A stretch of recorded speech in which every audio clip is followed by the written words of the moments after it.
Milk and cookies. This isn't actually my story. It was related to me, a while ago, by an elderly gentleman that frequented a convenience store I worked at. I think back to that night where I followed him to the junkyard, and my hair still stands, along with that quiver of gooseflesh that has nothing to do with the temperature. I worked in a relatively quiet part of the city, out on the edge, and we had little to fear from crime. The job didn't pay well, but what little I got helped to pay some of the bills for college, and the nightly customers were few and far between, giving me more than enough time to do some reading or languish on the internet. Now, do you think that we don't notice people when we're behind the till? We do. We just don't give a shit, mostly. We can tell when we should card someone, or that desperate, almost slimy, look of lust on the face of a young man buying condoms at 11 in the evening. Then there was the old man. He showed up every Friday, like clockwork. He wore a flannel shirt with the rolled-up sleeves that had seen one wash too many, and he counted out his change with the reluctance of one used to thrift. He was polite, that man, always a warm hello and thank you after he left with his purchase. He was stooped with age, but there was steel in that spine. I could tell. And he always bought the same thing: a small packet of milk and a little paper bag of cookies. A strange thing for an old man to buy. A doting grandparent, perhaps, but I never saw him enter the shop with another soul. This piqued my curiosity. Boredom has a way of amplifying novelty. Through the long evenings, I counted cracks on the ceiling, arranged merchandise in strange geometric shapes, saw patterns in the repeating squares of the linoleum on the floor. This strange man vexed me. Milk and cookies, a treat for a young child, yet purchased late in the night. Was he, perhaps, reliving some long-forgotten time in his youth whilst partaking of these goodies? Dark paranoia raised its head. Perhaps the old man was one of those psychotic perverts that kidnapped young girls and raised them in his basement. Week after week, we swapped perfunctory greetings, exchanged merchandise for cash. I couldn't unravel the mystery. I couldn't read it in his rheumy eyes, his shaking hands, or his slow gait. I couldn't take it, this strangeness. I decided to follow him. It took me a few weeks to plan. I'd pop my head out to track him down the street until the first turn. Then I'd lock the front door and trail him to the next turn, and so on. One day, soon after he'd made his regular purchase, I made my move. Quickly locking up, I followed him at a distance, never too close, never more than a block away. There was a feeling of the forbidden in what I was doing, a little like being a child again and doing something naughty. He never suspected a thing. The streetlights gave us both long, twisted shadows as I chased him through the dark streets. He found his destination in an old junkyard, practically a landfill. The rusty chain clanged to the floor after he gave it a gentle tug. Nothing worth stealing here, it seemed. The old man walked in confidently, and I had to hurry to catch up. I quickly lost him in that maze, wandering amidst the piles of society's detritus. The light and sounds of the city faded into the distance, the half-moon in the sky giving everything an unearthly silvery sheen. The panic was there, only a heartbeat away. In that strange alien landscape, I had nearly given up hope when I finally chanced upon a small clearing, my erstwhile quarry sitting there on the dirt, showing his yellowing teeth in a wry smile. "It took you long enough to catch up," he said. I stopped short. I had nothing to say. "Come here, kid. There's nothing to fear here. I reckon something's got your interest all fired up. That's why you followed me here. You'll get in no trouble for this. The owner trusts me. She knows I don't steal, and I'm ought to close the shop early if business is slow. Slow enough that you'd spend half the night playing spy to hunt down an old codger like me." He laughed, a dry, wheezing series of exhalations that broke into coughs. "I'm here," he said, pressing his forearms against his creaking knees to get to his feet, "to keep a promise. An old promise. I come here every week, because that's all I got left. Ain't much left in the world for me. No wife, no kids, no job. But a man's gotta be true to his word. If he don't got that little bit left, well, then he ain't much of a man, is he? I had to nod to keep him going. He gestured at something behind him, shifting out of the way to let me see. A pair of pale doors jutted out from the junk, looking so much like the entrance to some ancient crypt. The old man pulled one of the doors open, the shriek of the hinges carrying through the still night air. Even from a distance, I took in the thickness of that door. I quickly closed the distance between us. The man placed the milk and cookies behind the threshold of the door and pulled it shut. He reached out a hand in greeting and introduced himself as Miller. He didn't say if that was his first or last name. "Back of a refrigerator truck," he said, giving the door a slap. The dull smack again reminded me of how thick the walls were. "I guess you're curious as to why I'm here every week. It's a long story, and one I haven't told to many people. I'm old now, ain't got many years left. My bones ache in the rain, and it hurts more and more every day. Guess it's worth telling." His voice seemed to gain strength, a rich baritone instead of the weak, cracked sounds earlier. This was back in the old days, before the Second World War.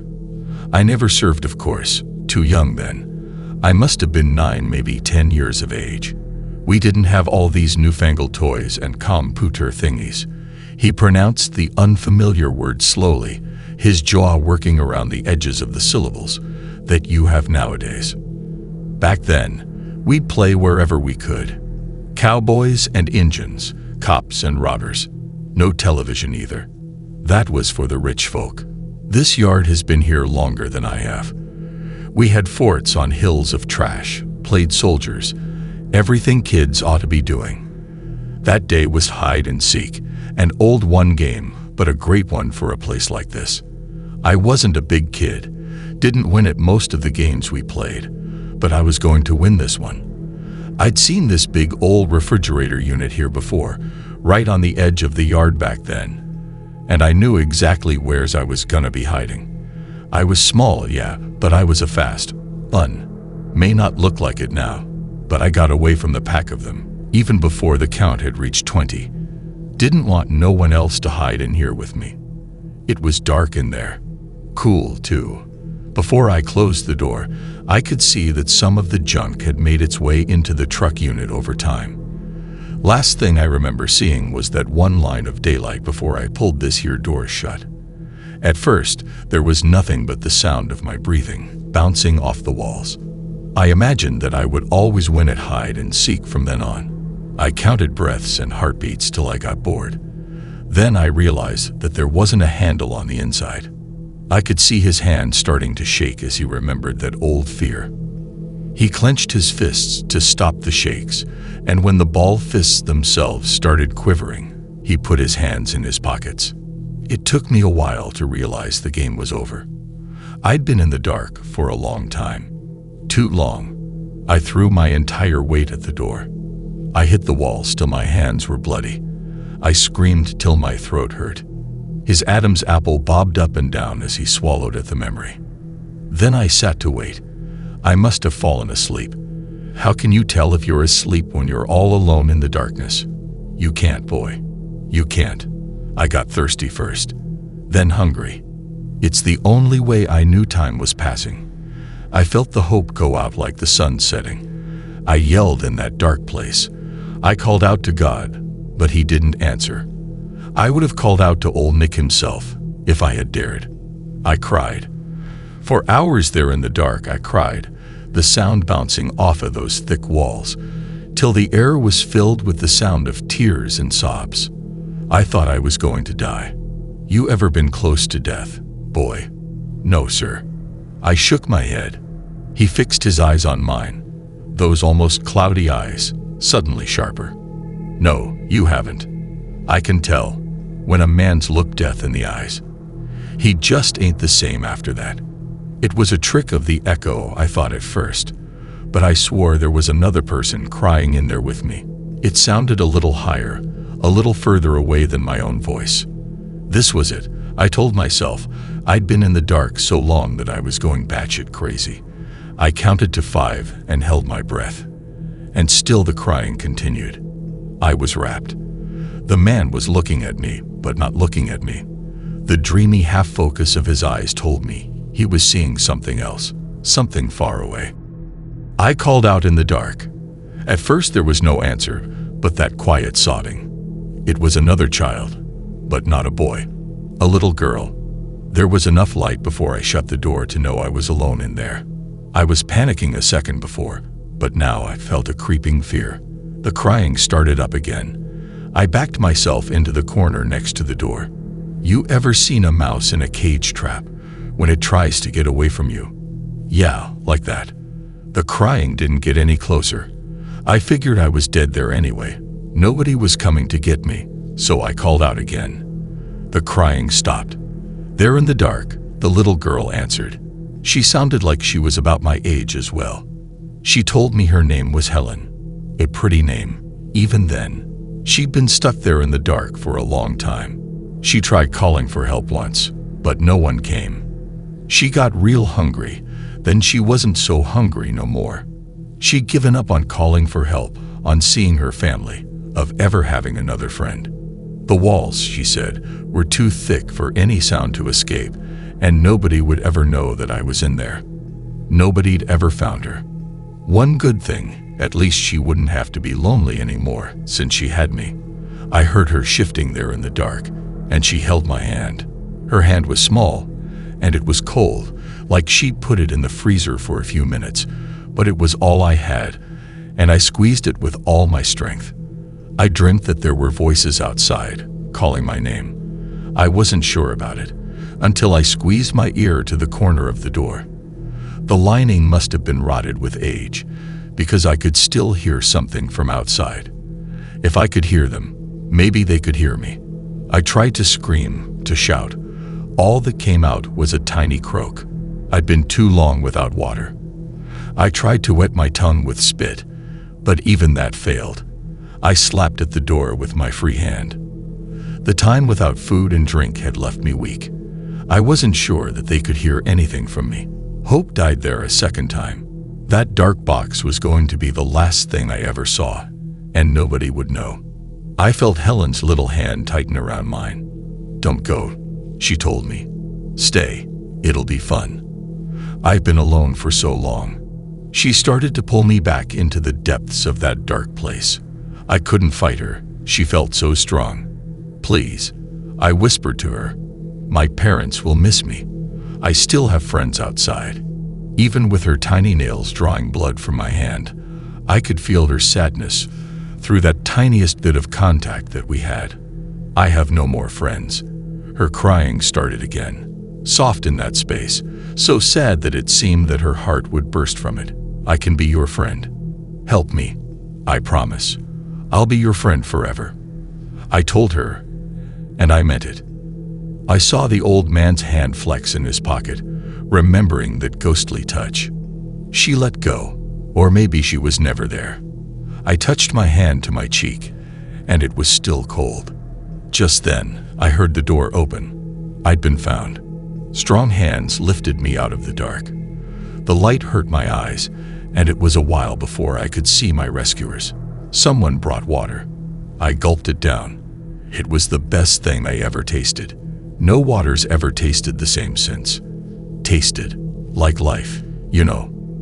They sent for my parents as I sat there with the big man who'd found me. He sized me up with a squint, said I was bigger than he'd thought. The voice he'd heard was much higher, almost like a girl's cry. He messed up my hair with one huge rough hand. "No shame in crying in there, boy," he said. If I was stuck there, I'd be scared too. My parents came to see me, brought over by the police. They scooped me up with big hugs. We were going to leave when I asked if they'd found the girl in there with me. The rescuers looked puzzled. I'd been the only one in the refrigerator truck. I wouldn't leave until they took another look. I kicked up such a fuss that they just exchanged looks of frustration and brought me back to those huge doors. They threw them open. No girl came out. The light didn't reach all the way to the back. One of the cops took out a flashlight, one of those big silver ones. You don't see them around anymore. The trash of the junkyard had found its way into that old refrigerator truck. It was only on his second sweep of that unnatural cave that we saw the bright blue of a girl's dress. He sighed deeply, his tail near its end. He suddenly looked very frail, as though the telling had leached the very life from him. She'd been dead for years, of course, all dried out like one of the mummies from the National Geographic. I think I went a little crazy when I saw her. I don't know what I said, but nobody believed me. Been in the dark too long, they said. Apt to drive a boy mad. But I never stopped believing. And I never forgot my promise. 70 years it's been. What transpires between us?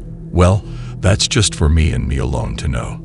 I've not always been able to come here, but I tried my best, which is more than some men can say.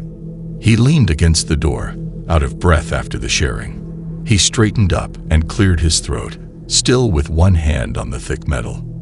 Good night, friend. I will see you again next week. His voice was suddenly clear again, and the sound rang out across the junkyard. I half opened my mouth to return his farewell before I realized that his eyes weren't on me. No, they were focused on the door instead. He slowly made his way across that clearing. I stood up, also leaning against the door for support. Sir, you forgot your milk and cookies, I called out to the man, now all the way across the clearing. He looked back, and again I could tell that he was not looking at me, but at the doors I was leaning against. No, boy, I did not. A good evening to you too, and I will see you next week. A strange encounter, I thought. The unease I had felt with the telling of the story sloughed off me. A simple campfire tale, nothing more. Just some old man, probably addled with dementia, living out some half-imagined childhood fantasy. I sighed. The moon was already high overhead. I supposed that there were worse ways to spend an evening. One thing niggled at me just before I turned to find my way from that still place. For the second time that evening, the refrigerator doors were pulled open. A wave of stale air belched out. I half expected to see Helen's bones, still laid out after all these years. There was nothing there. I chided myself for my childish fears, giving a little nervous laugh. Nothing in the empty crypt of the refrigerator truck, but an empty milk packet and cookie crumbs.